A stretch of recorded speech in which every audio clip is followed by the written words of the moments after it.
Hey, welcome back to Artistic Introvert, the show where we tap into the other side of the artist. Today's guest is someone putting his city on the map with confidence, vision, and real movement behind him. He's the voice behind King of New Bern, a title that says it all, but he's got the bars, strategy, and mindset to back it up. Repping PMG, crafting a unique rollout, and showing major growth in his artistry. YC is here to talk about more than just music.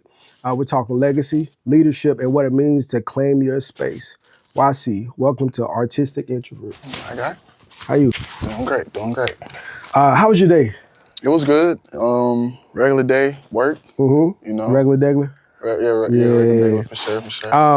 You know what's dope is we had mishaps and whatnot, but I think if I'm not mistaken, you dropped a project today. Yes, sir, absolutely. Yeah, what was the name of that project, YC? King of New Bern. King of New Bern. Yeah, okay. You know it. Well, we can go a different path than what we've talked about before. So I'll say this: since you've dropped the project, what have you gotten? What's the feedback you've gotten from it so far, and also how have you been feeling since you dropped the project? First, I say relief. That pre-anxiety from putting that work out. It definitely is something you're looking forward to. But that rapport you get back is really the main thing. I've been getting good reviews, good vibes. That's the fine. energy's been there. I've been feeling really grateful. I say that. Well, when's the last time you dropped a project? Like before this one, before King of New Bern? It's been some years, honestly. Honestly, project-wise, I'm singles, and that still has been a minute. But I would say this is like my first real actual mixtape that I've ever dropped. As a mixtape or as an album? It's a mixtape, but we're pushing it as an album. Okay. Like, when you upload it, it gets uploaded as an album anyway. So we can call it an album. We call it clarify. King of New Bern. It's a powerful title. What does it mean to you, and what was going through your mind like when you decided? You did a body of work, right? And you was like, what I'm about to call this? And a lot of times we go back and forth on titles. You feel what I'm saying? Yeah, absolutely. So what made you be like, you know what? I don't care. I'm stepping on everybody's neck. I'm gonna just call this King of New Bern. It was either I was stuck between King of Walt Bellamy. Go with King of New Bern. Yeah. It was and that was the biggest thing because I was like, well, for one, most people don't know what Walt Bellamy is. It's a street. Just sound like an enchanted forest. You know. and then I thought, nobody ever does. Not that that's small, but I thought of Dolph.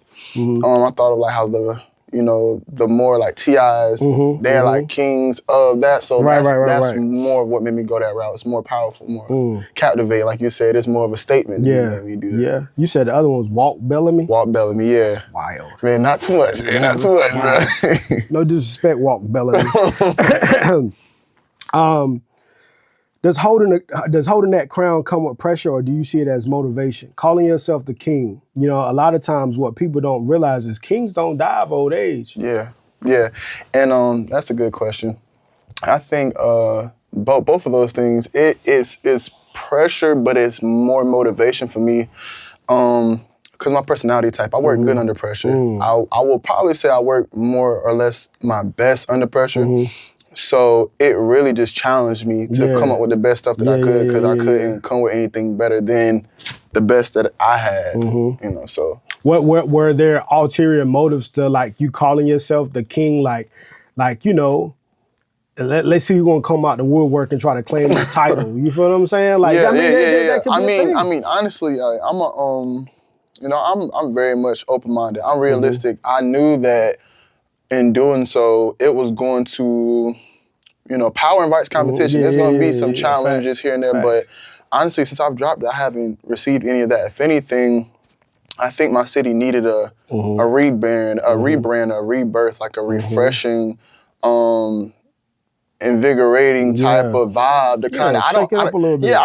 Shaking up. That's a really good way to put it. And it's been like I've been seeing people posting more, like getting more active. Like I feel like we were dormant. We were like a volcano. We were dormant. It was something there, but everybody getting active now. So it definitely wasn't me trying to put myself above or before, but somebody had to do it. Yeah, I feel like we live in a trend culture, right? So it's like.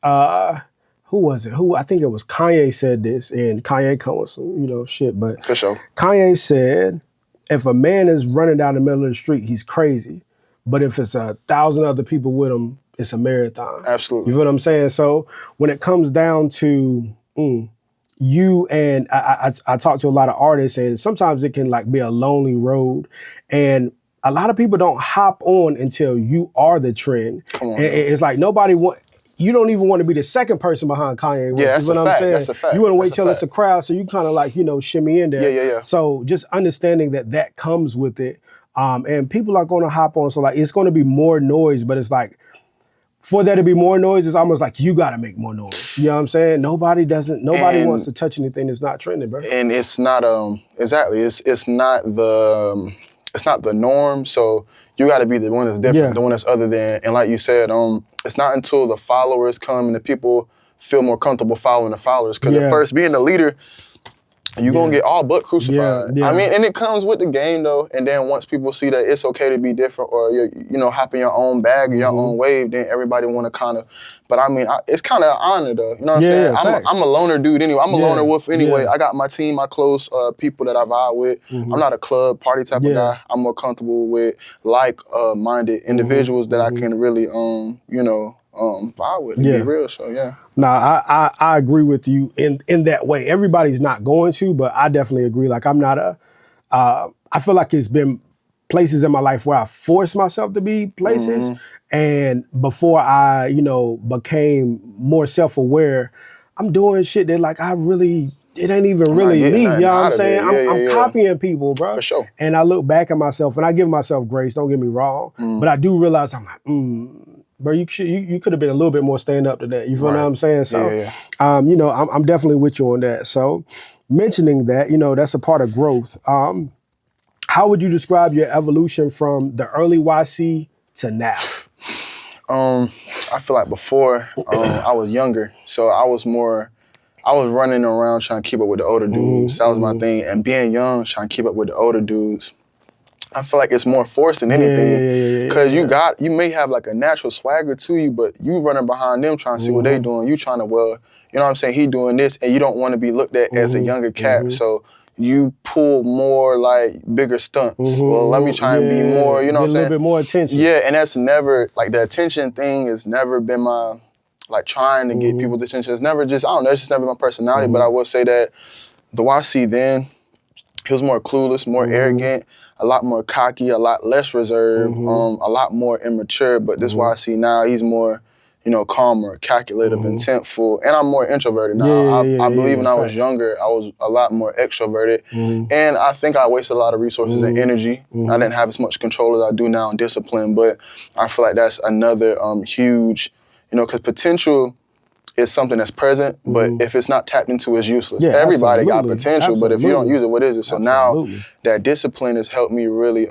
Potential can be your worst distraction. Yeah, because I knew. Everybody like, oh shoot, he can be this, he can be. Right. But if you ain't doing what you're supposed to be doing, you ain't about to be nothing. You feel me? But go ahead, my fault. Yeah, no, absolutely. And that's a big fact. It's like, you got it, but like, what are you doing with it? And you know what I'm saying? You use it or you lose it. And that's another thing. So like, I feel like I really just kind of stopped distracting myself because that's the truth at the end of the day. You're your own worst enemy. And I put myself in a position where I had to, grow and show and improve. So definitely more about the business, you know what I'm saying? No, that's fire. And I feel like that's a part of maturing, that's a part of growth. Unfortunately, like it's stuff that we just can't skip around. Again, you can't bypass experience. And so just, I don't know, like you kind of giving your younger self a little bit of slack, but also you appreciate that young man because he saw things and he did things that now you don't have to necessarily wonder about. So it's more or less like, well, I already know where that road leads. You know what I'm saying? I don't even got to go, nor do I feel like I got to prove. You know what I'm saying? And that's a lot that comes with it. Are there any artists or genres people might be shocked to know having influenced your style? Yeah, for sure. Rock and roll. Love rock and roll. And I'm not gonna fake like I listen to it every day all the time, but like earlier rock and roll, definitely growing up, like The Fray, Cage the Elephant, System of a Down, and R&B. My mama, Definitely. My mother definitely helped shape my hand in music. Before it was a dancer, I wanted to be a choreographer. So I always had like a natural ability to find a rhythm. Bro? Yeah, man. I was out there turbo on ozone and breaking it up. I always want to pop lock. And I was doing it. And it was something I loved to do. Yeah. And I wouldn't say I really started taking the music seriously till I was like 15, 16, about 14, 15, 16. That's when I was like, well, you know what? I'm gonna be a rapper. But I would say the R&B. And I remember, man, we be chilling wherever we was at, and folks be like, bro, you got this soft R&B music. Soul Child was one of my favorite R&B artists. I didn't know that man had a lazy eye. I didn't know that either. That's why he wears shades. Really? Google it. Dang. Google it. I never knew that. But just, like vocally, I've always been astounded by his ability, his range, man. It's crazy. And his ability to make you like stir emotions. But anyway. Sonically, Man, when he's one of the Dream, he's one of the ones too. Yeah, He's facts. definitely one of them. Sean Garrett, know who Sean Garrett is? No, sir. Research it. He's up there. He's one of the bigger songwriters that moves behind the scenes that you don't know. Eric Bellinger, he's another one. My bag a little bit deep. You know what I'm saying? I ain't gonna lie to you because I like artists that make other artists sound like better artists. For sure. And it's a lot of them that's out there that you don't really know. Like songwriters don't get the credit they deserve. And they don't. They R&B do not, is a whole different monster. So it's not like rap, where rap is like, it doesn't matter if this nigga is trash, he's gonna rap his lyrics. You know what I'm saying? Yeah. R&B is like, you got Beyonce who is the lead of our generation when it comes to singers, and she has a team of writers. You know what I'm saying? To caveat off that point, I was watching it was like a short or something, so it was something off the internet, but it was a good point. I feel like it's like other genres. When, like, for example, Adele gets up to get an award, or even Beyonce, you see 50 people get up. 3 songwriters, 5 producers, 6 makeup artists, wardrobe. But us as Black people, we feel like it's not cool, or it's something generic about us working together when, we can't do it by ourselves. It's not practical. It's that mentality of we have a lot of people that are or want to be like generational curse breakers. So I put it like this. I remember even when I got this studio, right? I had a business partner named Brandon Bucks. And I would tell people like, yo, I would feel like I was capping when I was like, yo, I got a studio, right? And because it wasn't all mine. Like, I felt like I was trying to be something that I wasn't. So I was like, no, I got a studio. And then I always would come back around and be like, no, with my homie Buck, you feel what I'm saying? So, and that never went away. It was the pride of knowing like, I did all this, or I was doing all this by myself, or I can manage it. But to be honest with you, I mean, like, you want to share that weight, but I feel like, again, it's like just that allure of, nah, I did it. You know what I'm saying? Yeah, just but you got a business partner. There's nothing wrong with that. Nothing wrong with that. We want that shine. And I feel like sometimes we don't realize we've been conditioned to want that shine. I agree with you. I agree with you. But it'll slowly but surely deteriorate. Yeah, absolutely. It's purposeless. You know what I'm saying? Like, this is the thing. Like Jay-Z said, I forgot, do not quote me, but I got the main gist of it, where he was like, Black people would rather own 100% of nothing than 1% of 100 million. It was like, because I forgot one deal he did. People were like, why you only got like 2%? Like, bro, it's 2% of a multi-million-dollar deal is a lot of money. But people will want to have a failing business and say, no, that's mine. Sounds you know good. what I'm saying? Like, but no, that's trash. That's trash. But no, I wouldn't think that you listen to rock and roll, but I do like the Fray.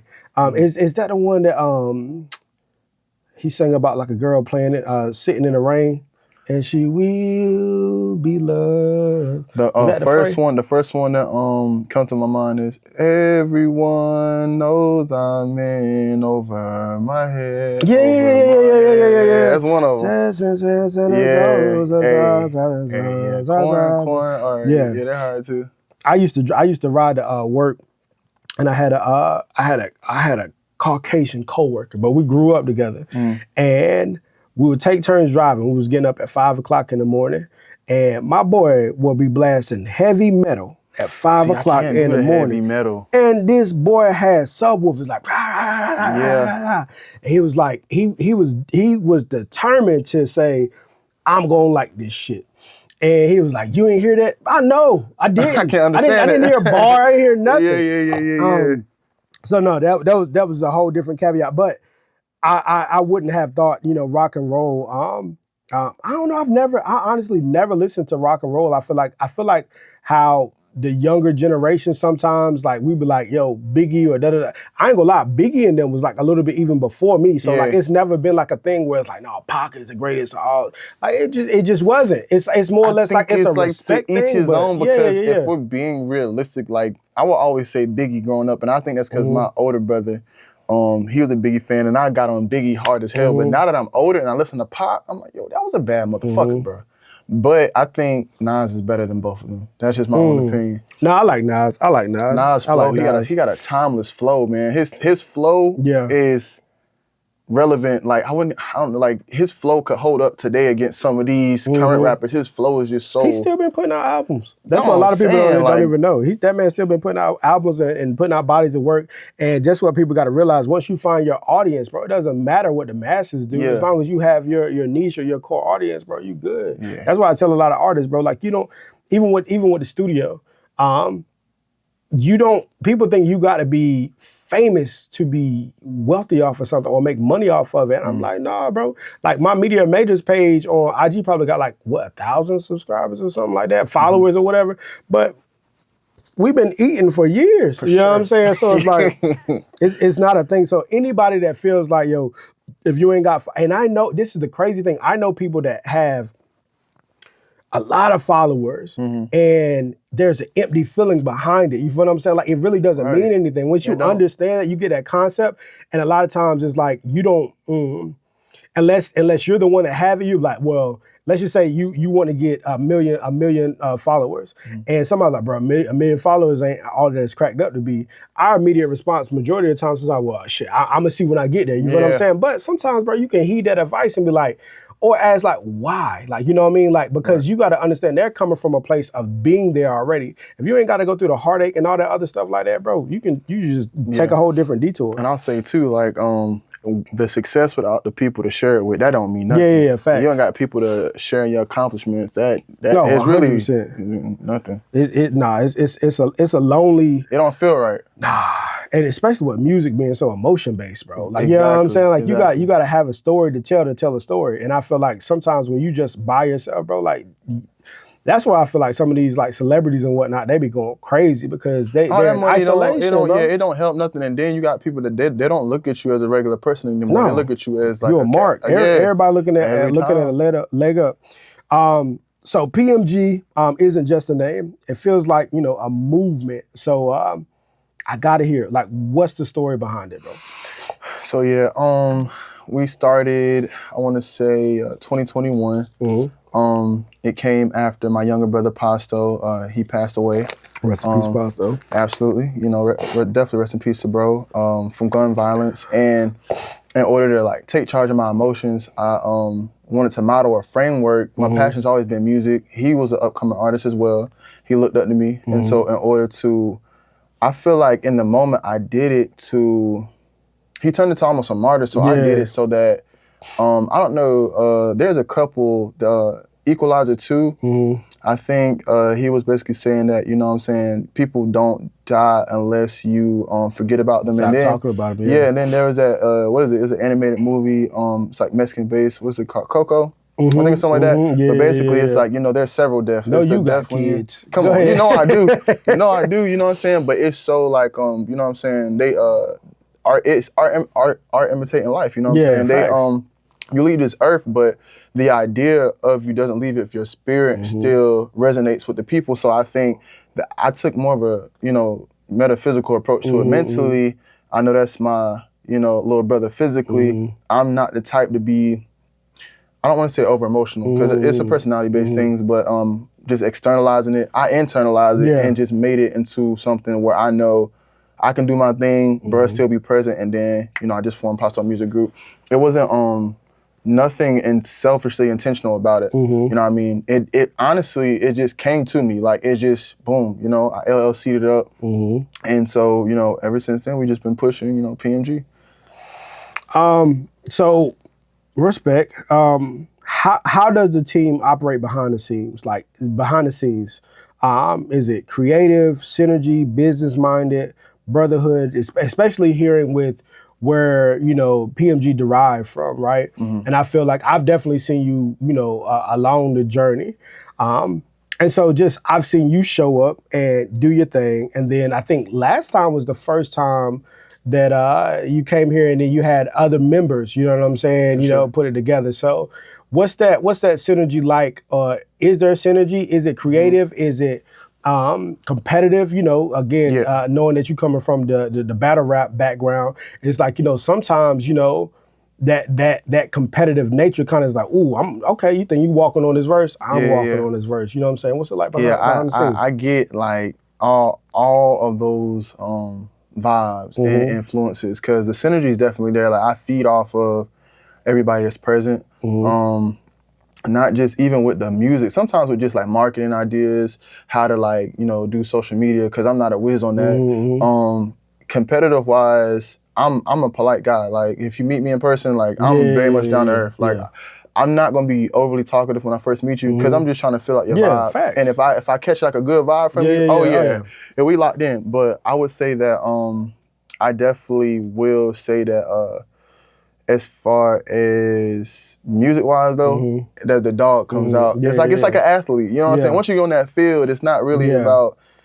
It's just a passion that I have, so it ain't really me trying to outdo you, but I'm gonna do my best. Like, I'm not gonna hold back. But I would say, and professionalism wise, just to tie it together, we do really run a business. But I've had problems in the past with the brotherhood thing, because, you know, family be the ones that do it to you too. Like, don't get me wrong. So when it comes to business, I've had to separate the pleasantries, because I'm your dog and you my dog. And I'm gonna tell you when you're right, I'm gonna let you know when you're wrong. But at the same time, I feel like some people take advantage of your kindness, because, he running a business, but he him at the same time. But, you know, I got ups and downs too. I have uncertainties. So you really need people that you can rely on. Everybody's here to be used. Nobody's here to be misused. Facts. I had to learn how to separate business. So now I would say that the team that I have now, like, we rock solid, like, we locked in. You know what I mean? Like, everybody's gonna have their different work styles, but I know when it's time to work, like how it felt last time. You know what I'm saying? You did a great job facilitating all the different personalities and mindsets and junk. It just meshes well together. So I feel like we work as a unit. We're definitely a family.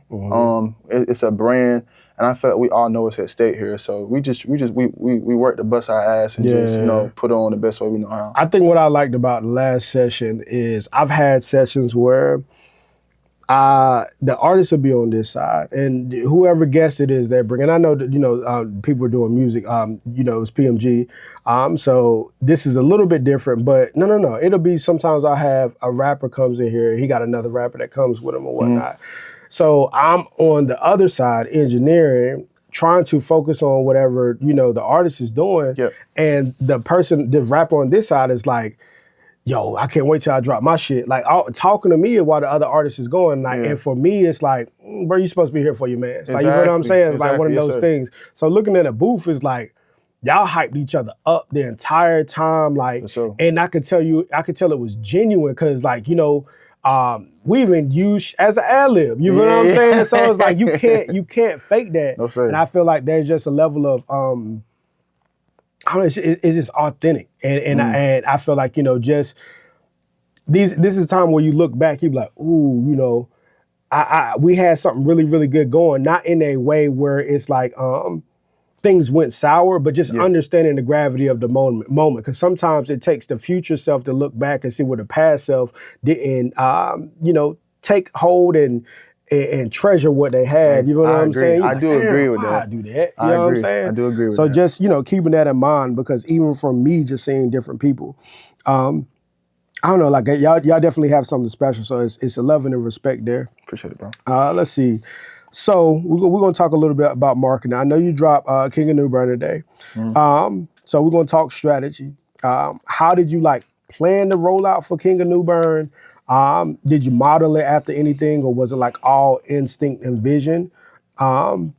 And I'll add a little bit more to it. You know, how are you tracking the results? Because I feel like that's another thing. Like there's nothing that I don't know. It's always you have to have something that's trackable. You know what I'm saying? Definitely. And it has to be. You have to measure it towards something else. You know what I mean? Like I agree. I do agree. With this, what was your strategy when it came down to it? Yeah. So for sure, my first thing I would say is I didn't have a idea. I didn't have a plan. It was more like a gut instinct. I knew I wanted to do it, and then from there, like my normal thing, what I would do is I would try to go and look at how other successful artists have done it, like bigger. Facts. But I'll be honest, like after a while, it's like I feel like their way doesn't work for me. I just noticed it because I feel like my approach is a little more unorthodox. Like it's not gonna be how they do it. And now that I have way more understanding, of course, they have millions of dollars and facts. teams of people to really incorporate and work their rollout and promo and stuff. So, you know, and not even up until more recently. Once that clicked, my approach was more like dog style. Like I'm gonna get out on feet and I'm gonna hand out 1,000 flyers. And then I'm like, this is a digital age. You know what I'm saying? People have phones. You know what I'm saying? Would you rather, if you were thirsty or hungry, would you rather it be wrapped up or already presented to you in a way that you can get to it easier? Consumable, yeah. Yes, sir. Yes, sir. So then I was like, okay, boom. We got the product. We got a way to do it. But I wanted to bridge that gap because, you got DSPs, you got distributors. Boom, I use Ditto. You know what I'm saying? Everybody, however they do their thing, they do theirs. But it takes out I feel like it takes out the direct-to-consumer approach. So now I work through social media platforms, but also using like a targeted ads. So demographics as far as like where people are, age range, and interest. Yeah, facts. And then I do look at like analytics. But like that thing that you were showing me though, that's like more of like, I love music, but I feel like my interest is it lies more in the business aspect of it. Because when you first start making music, it's the thrill of, I'm making music, the reactions you get from people. But after a while, you like, but how does it actually turn into profit?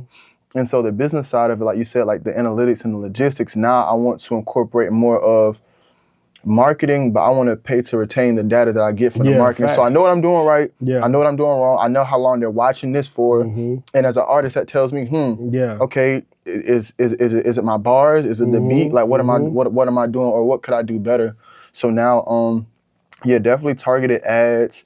I wanna get more of a relationship with the radio stations. We're in a college city, so we're with college radios. Basically, I'm just doing everything.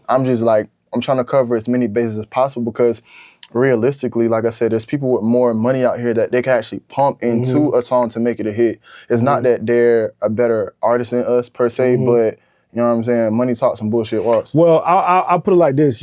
I agree with you.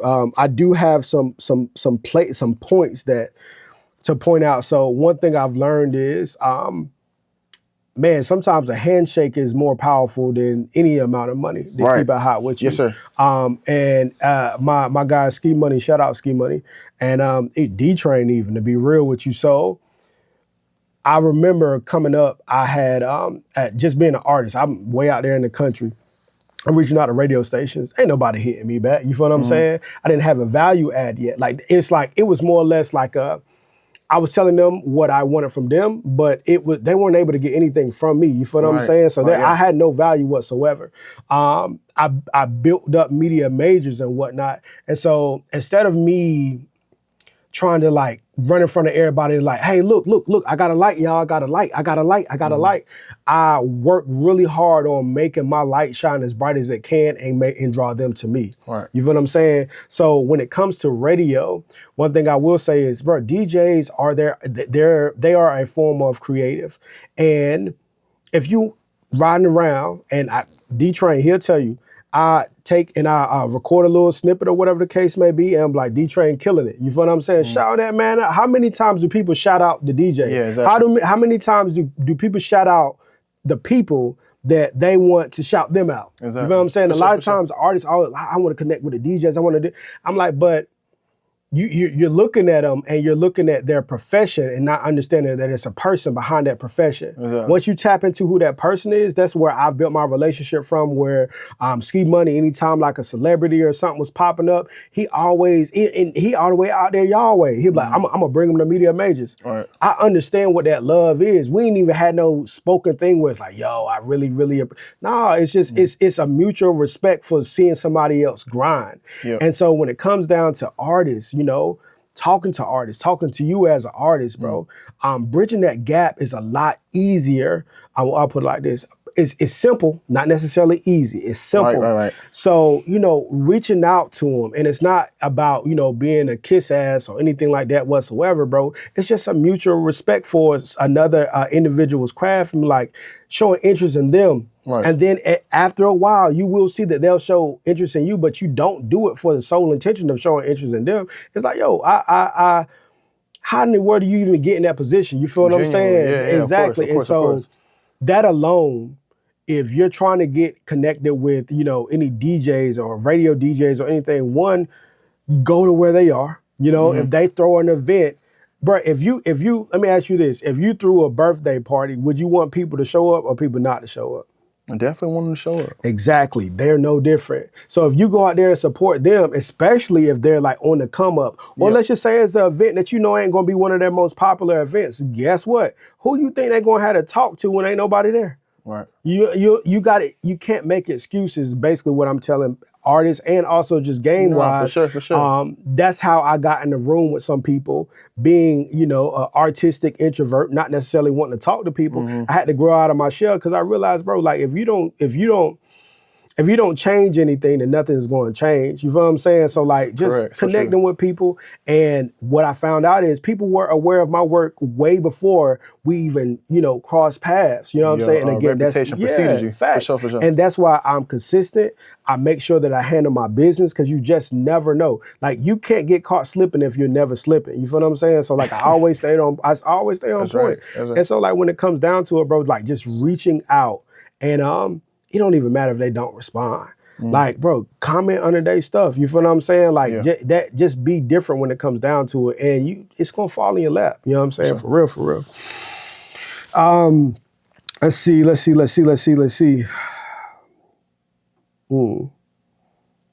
How you feel about shows, man? How you feel about shows? Have you done a show? I have not. Okay, that was rhetorical, but I just want to say before y'all. I have not. So, is there a certain angst when it comes to doing the show? Is it something that just hasn't crossed your path, or what? No, I was gonna do one show before, but I went to the wrong city, man. I went to the wrong city, but the wrong hotel. But now that I do have more experience, I will say personally, I see the benefit of doing some shows, but I don't see the benefit of doing every show.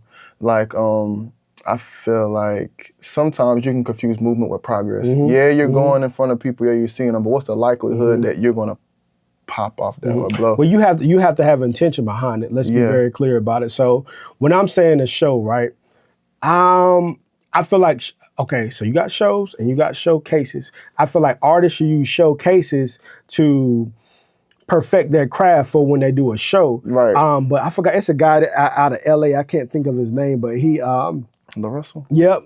Gotcha. Yeah, so how he did that thing, like, it's like, okay, I'm performing on my backyard. No. That man is throwing a show. Right, You know what I'm saying? So like, with the intention in mind, where it's like, the whole thing about it is like how it can be purpose is because majority of artists make money off of merch. Like, cause digital is taking over everything. So that's just for outreach. So just understanding the why behind it when it comes down to doing the show. And even just doing your own show. Even at the crib, get the family together, perform in front of them. You know what I'm saying? Rock, I guarantee you, one, they gonna remember that forever. You know what I'm saying? And then two, it's like you gonna realize like, oh shoot, that when I perform this in the studio, now that I'm kind of like yelling it louder, like it's harder for me to flow this song. You know what I'm saying? So it's like just understanding those different things before you even get out there, but shows serve a purpose. And that's the thing, if you don't understand what that purpose is, then of course you're going to be like, I don't know if I really want to do a show. I think for me, when it came to doing shows, like it's like a whole alter ego comes out of me, bro. Like I feel more comfortable on the stage than I do in the crowd. You know what I'm saying? It's like I just talk a certain way, but I have learned that like if I sip a little bit, you feel what I'm saying? My excitement comes out as anger, and I don't really be, you know, I'm like, everybody, da, da, da, da, da, da. You know what I'm saying? And like they be like, I get off the stage, and homie be like, but you straight? Like, what's? I'm like, no, I'm good. But that's how I am. Like when I'm like really like, you know, in my moment, I'm in control. You feel what I'm saying? And so like that demeanor comes out. But I definitely feel like it's along with the marketing, performing, honestly, even social media, bro. That's a different lane for you to show your creativity. It's a different opportunity for you to show your creativity. So when you hear the word show and you visualize show, because I can tell that you're a visual person, visualize it how you would want for it to be, not how you have seen it be done. Right. You feel what I'm saying? No, definitely. Because like I do want to do a show, like you said. I feel like it's the warm up for a bigger thing. Like I feel like in order to kind of like you said, the showcases would be that like you know, training or whatever, you know, to how you want to come across on a real stage when it's what's the real deal. That's really my next step. I think one thing that really, like, honestly, I just felt like I didn't have a strong enough catalog that I felt confident behind, but like this project right here is something that I will go out there. It's people going on tour off of singles. Yeah. Understand. Yeah. It's people going on tour off of singles. So it's like it's like it's one of those things where it's like, yo, you ain't gotta be. It's like you're preparing for all the potentials, but it's like get out there and understand what the potentials are. You feel what I'm saying? Like I get you gotta have a catalog. I get all of those different things, but I feel like also sometimes I was talking to wifey about this. I was like, sometimes we're creating things that we're calling boundaries, but it's really turning out to be a comfort zone for us. For sure. You know what I'm saying? Yeah. So like just understanding that dynamic of the how you can talk yourself in and out of a lot of different things. One thing I will say is like, don't get me wrong, continue to work and build up that catalog. However, don't underestimate the power of one song. If you got out of this album one song that really works, push it. Do what's working and like just keep, and again, a show ain't gotta be, a show is what you make it. Understand that. A show is what you, like, think about that. How YC want a show to be, that's how it's gonna be. And then you just curate that thing all the way down to, I don't want no alcohol because I don't want nobody to get rowdy. I don't want nobody wearing no flags. How I do the studio, all this other stuff, I don't care, bro, we can't smoke here. No. Smoke outside if you would like to, you know what I'm saying? Like, and my thing, even when it comes down to like firearms and stuff like that, bro, just don't walk in here with, I don't care about it, you know what I'm saying? But like, yeah, it's a certain level you do, it's how you do it. Yeah, it's a certain level of respect, but just understand you can mandate that. You can, it ain't even gonna be a show, it's gonna be your show. You know what I'm saying? So yeah, just take that into consideration. But if you have more to say, you can go ahead and continue. No, that was that's all that. But definitely, I want to. I definitely want to perform. It's something like you said, a zone that I haven't been in, but I'm very big on getting, you know, being comfortable, being uncomfortable. Yeah. Because I want to grow. Like I want to grow. I don't want to hold myself back. Facts. Out of fear. Yeah, definitely put yourself in those positions that's going to test you to see like, what kind of what you really made of. Yeah, you know what I'm saying? exactly. Like you said, you built like that. Yes, sir. So last question. What do you want your name, YC, to represent 5 years from now?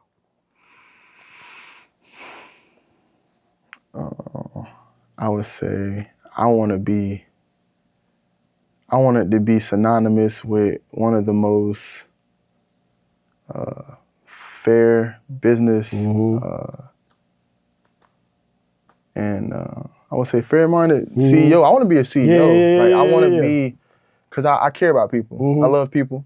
I like helping people. But I want to be, because I didn't want to use like a name like a Birdman or somebody, but I pray to God that it was. I can't, but you know, I just want to be a fair business, like a CEO. I don't just want to grind. I want to be able to turn around and put other people into positions where they can do that for themselves or for their family or maybe for their own organization. Facts. If they want to. and not just like putting you in position, like actually like give you the knowledge and the tools and the resources to actually turn around and do it your way if you want to. I just didn't know like a word to put in. Yeah, no, you're good. You're good. You're good. Like, Yes, I understand that. So, what steps are you doing now to ensure that that's what your future is going to hold? Because as you know, 5 years be like, chung. Yeah, it does. Time moves fast. But I would say, just like for example, I'm a student of the game. So, and like you said, you know, relationships is like 90% of the business. I'm putting myself around the right people. I'm making the right connections, and just being open-minded, just soaking it all up. And I'm giving myself grace, but I'm also pushing myself, though, because like you said, time moves so fast. Every day got to mean something. Every day. Week got to mean something. Every month got to mean something. Because intentional. And that's the biggest thing, just moving with intention. And that's pretty much it, man. Like, you know, just putting in the work, but not so much just putting in the work as actually putting myself in a situation that, you know, like they say, luck is preparation meeting opportunity. I'm preparing myself so when the opportunity comes, I'm not like the same thing with shows. I'm not letting fear hold me back. I'm actually ready for it when it comes, so I can have open arms and move off that. It's funny because you just segued perfectly into the last question. I thought that was gonna be the last question. This is the last question. So we talked about, you was like Coco, which was a animation, right? And they be having jewels in there, right? For sure. Are you big on one-liners? I can tell. All right, cool. So my favorite one-liner of all time, it's probably, this ain't gonna be the only time I'm saying this. I don't care if people get tired of me hearing. They're tired of hearing me say this. The Incredibles. I think it was named Edna. She said, luck favors the prepared. Right. And that always hit me. I was like, ooh. Yeah. Rewind that back. Like, you know what I'm saying? And like just how it just slid in there. So what's a one-liner that has stuck with you? It don't even matter where it came from. But what's a one-liner that has stuck with you? You be dropping them all throughout the thing now. You know what I'm saying? Now I was like, hey, bro, what's a one-liner? I would say definitely maybe where, well, I don't know if find a problem, find a solution is one, or maybe where one teaches, two learns. Cause that's my thing. I'm a talker. I'm a certified yapper, and definitely. I do like that when you said, I heard you where say one that. teaches, two learns, and that's it. Cause like even though you're taking in information, just as holding a conversation, I'm learning something just from you saying it, just bouncing back. Like it's like watching a movie over again, and you picking up a little jewel. But probably that one. One teaches, two learns. YC, this was dope. Your mindset, your movement, and your music are speaking volumes. And King of New Bern is just the beginning. King of New Bern is actually out, so that's fire for one. Keep building, keep bending genres, and keep being a voice for where you're from. We're tapped in and we're rooting for you. This has been another episode of Artistic Introvert, where we celebrate the stories behind the sound. Catch you next time.